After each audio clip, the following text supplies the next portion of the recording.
Hello, I'm Judith and welcome to Forest Hill Foodbank. We're going to talk to you today about how we put together the packages that we deliver to people in need.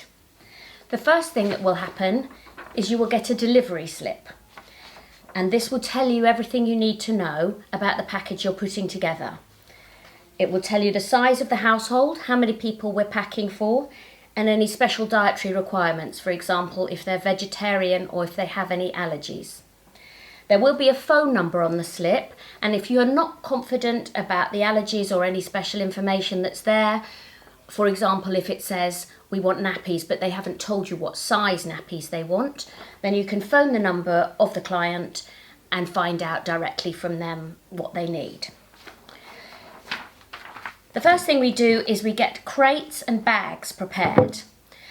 If you're packing for a household of 1 or 2 people, you should be able to fit it all in one crate. If you're packing for a larger household, like a family, you'll usually use 2 crates. And we set up bags inside the crates, ready for us to put food into. We also include in each pack a slip so that they know which food bank has delivered this food, and it gives them some information about how to get further help. Then we go over to the menus which are stuck around the room. Here's an example here. This one's designed for 3 or 4 people. So if you were packing for a household of 3 or 4, this is the menu you'd use. It will tell you what to put in the package, and it will tell you how much of each item to put in the package. So for example, on this one, where it's saying that for milk, we're going to put in 5 cartons of milk.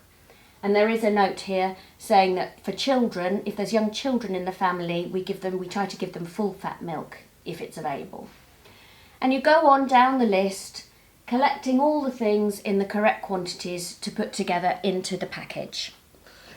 We also, when doing that, have to remember the allergies and the specific requirements of the family. So for example, when you get to meat or fish, you have to bear in mind if they're vegetarian, you're going to select the vegetarian options rather than the meat options. We do have on the top of the shelves some special categories. For example, we have halal meat, we have gluten-free, we have lactose-free, we have items that are suitable for diabetics. So if there is a particular dietary requirement, you can look up there to find what the person needs. We make every effort to pack things sensibly. This means putting the heavy things at the bottom and the light things at the top, because nobody wants their crisps to have been crushed by a tin of soup. We also try not to just throw them in.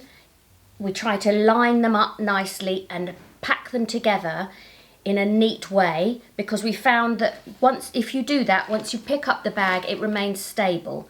Whereas if you put the pieces in willy-nilly, it can often fall to one side or the other, and that causes problems down the line for the delivery drivers.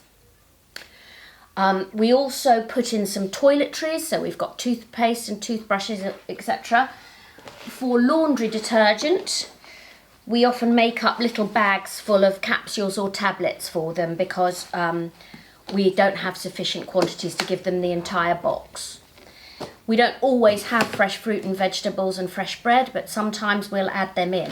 So as well as this list here, if there are extras in the room that are suitable for that client, you can add them in. Once we have done all that packing, we try to make sure that the bags aren't overly full.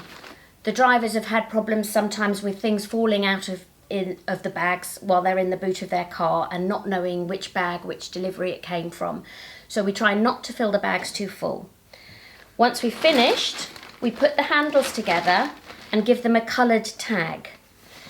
Each driver has several stops, and so we've colour-coded their stops so that they can easily and quickly see which bags go to which household. So the colour system works with these festival-style bracelets.